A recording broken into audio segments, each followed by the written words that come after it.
چیزیں تدابیر ہے حفاظت کے لیے. ٹھیک ہے. آئیے دوسرا پوائنٹ، دوسری چیز جو حفاظت کے لیے ہم دیکھیں گے کہ مصیبت آنے سے پہلے ہم کیا کریں یا نہ ہے اس کے لیے کیا کریں. وہ ہے حدیث اس طرح سے ہے جو کہ جامع ترمذی کی اور ابو داؤد میں روایت آتی ہے، اور عبداللہ بن جو ہے خبیب رضی اللہ عنہ اس حدیث کے راوی، وہ فرماتے اور کہتے ہیں کہ میں نے اللہ کے رسول صلی اللہ علیہ وسلم سے عرض کیا کہ اللہ کے رسول صلی اللہ علیہ وسلم میں کیا پڑھوں اپنی حفاظت کے لیے، مطلب اپنی حفاظت کے لیے، مصیبتوں کو ٹالنے کے لیے، پریشانیوں سے بچنے کے لیے میں کیا پڑھوں میں. تو نبی اکرم صلی اللہ علیہ وسلم ان کو حل دے رہے ہیں کیا پڑھنا ہے تم کو اپنی حفاظت کے لیے، مصیبت اور پریشانی سے بچنے کے لیے. اور اتنی چھوٹی چھوٹی دعائیں ہیں نا سبحان اللہ، لیکن ہم یہ نہیں کرتے ہیں. اگر کوئی ڈاکٹر بولے آپ کو اللہ نہ کرے شوگر ہو گئی، بی پی ہو گیا، صبح ایک دوا لے لیجئے، شام ایک دوا لیجئے، چھوٹی سی ہے، کتنا پابندی سے بیٹھ کے، حالانکہ کڑوی ہے، مہنگی ہے، مشکل ہے، جان پر آتا نہیں، دل بولتا کھانا، برابر ٹائم لے رہے اس لیے کہ پھر بی پی اور شوگر کنٹرول میں لانا ہے. لیکن اگر ہم وہی کہیں کہ مصیبت، آفتیں، بلائیں، پریشانیاں، مشکلوں کو دور کرنا ہے تو کنٹرول کے لیے ایک اذکار ہے، نہ پیسہ جاتا ہے، نہ کوئی صرف منہ کھولنا ہے نا، لیکن وہ نہیں ہوتا ہم سے. آئیے تو انہوں نے کہا اللہ کے رسول صبح اور شام کے معاملے میں کیا پڑھوں، مطلب حفاظت کے لیے کیا پڑھوں. تو نبی اکرم صلی اللہ علیہ وسلم کو فرماتے اور کہتے ہیں ہر صبح اور شام 3 مرتبہ تم یہ پڑھو. کیا پڑھو؟ قل هو اللہ احد 3 بار صبح اور شام. صبح اور شام، شام سمجھتے نا رات نہیں، مغرب شام کا وقت ہے، اور صبح مطلب فجر کے بعد. تو اب کبھی بھی صبح اور شام، صبح اور شام یہ پڑھو. تم کیا کیا پڑھو؟ 3 مرتبہ قل هو اللہ احد پڑھو، پھر فرمایا 3 مرتبہ قل اعوذ برب الفلق پڑھو، پھر فرمایا 3 مرتبہ قل اعوذ برب الناس پڑھو. سورہ قل مطلب تینوں سورے ایک ساتھ آتے ہیں قرآن میں، 112 نمبر کا سورہ، 113 نمبر کا سورہ، 114 نمبر کا سورہ.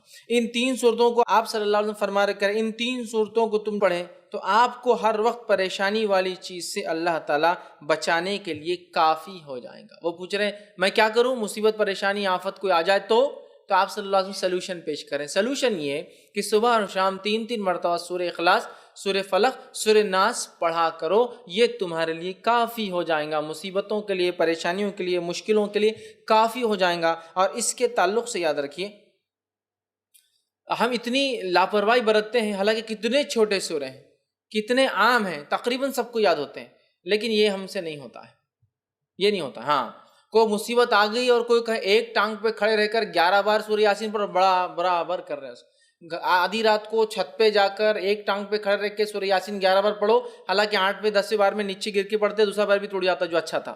وہ سب کریں گے نا، دوسرے دن آ رہے پیر ٹوٹ، کیا بات ہے، تم کسی کو بول نہیں سکتے کہ ایک پیر پہ کھڑے ہو تو گرے دوسرا بھی ٹوٹ گیا. وہ نہیں بولتے، وہ برابر کریں گے. آنے کے بعد 21 دن تک جو ہے سورہ یاسین کو آپ یہ پڑھو، حالانکہ ثابت نہیں ہے. پورے قرآن کو الٹا پڑھنا شروع کرو، وہ بھی ہم کریں گے. کتنا سلوشن، کتنا آسان ہے.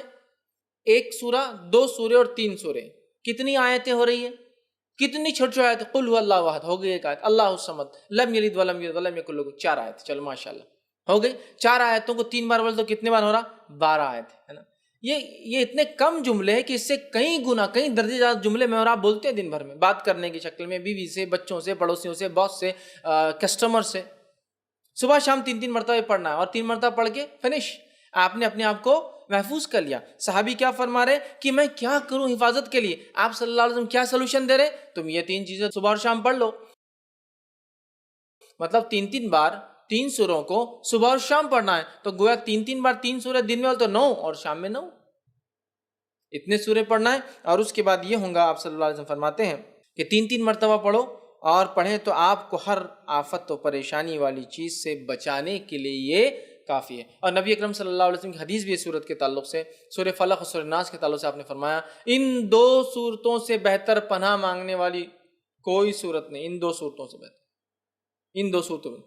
آپ صلی اللہ علیہ وسلم بیمار ہوئے، خود پڑھتے تھے سورہ فلق سورہ ناس. بخار آیا جو آپ کا آخر مرض تھا، خود نہ پڑھ سکے تو کیا کہا اپنی زوجہ محترمہ سے، عائشہ رضی اللہ عنہا سے، تم پڑھ کے دم کرو. ٹھیک ہے. نبی اکرم صلی اللہ علیہ وسلم پہلے کچھ دعائیں پڑھا کرتے تھے حسن اور حسین کو نظر نہ لگے، بول نظر بد. جب سورہ فلق سورہ ناس آئی، صحابہ بولتے وہ آپ نے دعائیں چھوڑ کے سورہ فلق سورہ ناس پڑھ کے دم کرنا شروع کر دیا. تو بخار آیا، بیمار ہوئے تو آپ نے یہ پڑھا. بچوں کو نظر نہ لگی تو آپ نے یہ صورتیں پڑھی. آندھی اور طوفان آتی تب بھی آپ یہ 2 صورتیں پڑھتے. آندھی اور طوفان آ گئی سفر میں، قل اعوذ برب الفلق اور قل اعوذ برب الناس آپ تلاوت کرتے آندھی اور طوفان سے. جادو ہوا تو جادو کا علاج اسی سے کیا گیا، سورہ فلق اور سورہ ناس. کتنی عظیم صورتیں ہیں، کتنی اہم صورتیں ہیں. لیکن معوذتین انہیں کہا جاتا ہے. لیکن ان صورتوں کے تعلق سے ہمارا رویہ کیا ہے مجھے زیادہ بتانے کی ضرورت نہیں ہے. ہمارا معاملہ دین کے معاملے میں کیسا ہے؟ سب کچھ دنیاوی کرنے کے بعد پھر دیکھیں گے اسلامک سلوشن کیا ہے. اصول کیا ہونا چاہیے؟ سب کچھ دینی کرنے کے بعد ہم سوچیں گے پھر دنیا کے اعتبار سے کیا کرنا چاہیے. اسلام نے کیا سلوشن دیا پہلے وہ چیک کر لیتے ہیں, پھر سلوشن دیکھیں گے دنیا میں کیا ہے. ہمارا معاملہ کیا ہے؟ سب کچھ دنیاوی. کسی کو بخار آیا بچے کو تو پہلے کیا کرتے ہیں؟ بخار آتی بھاگ کے تھرمامیٹر لاتے ہیں, جبکہ کیا کرنا چاہیے تھا؟ سورہ فلق سورہ ناس پڑھ کے دم کرنا چاہیے. اچھا مار لگا تو ہم سب سے پہلے کیا کرتے ہیں؟ یا تو زخم ہوا تو بینڈیڈ لگانے کے لیے بھاگ رہے ہیں, یا پھر کوئی اسپرے مارنے کے لیے تاکہ وہ درد وہ تکلیف دور ہو جائے, یہ کر رہے نا. جبکہ حدیث میں کیا آتا ہے؟ جب کسی کو مار لگے تکلیف ہو تو اس جگہ ہاتھ رکھ کے کیا پڑھے وہ 3 بار بسم اللہ پڑھ لے, یہ اس کے لیے کافی ہو جائے گا.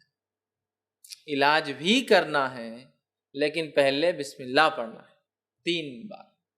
تو اس چیز میں کیا ہوں گی؟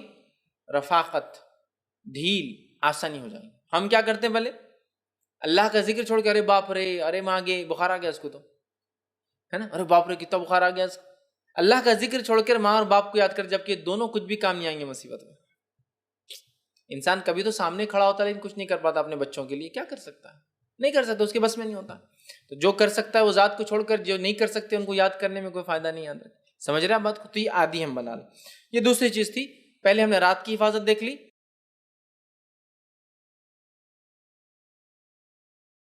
اب ہم نے کیا حفاظت دیکھی؟ صبح اور شام کی حفاظت دیکھ لی.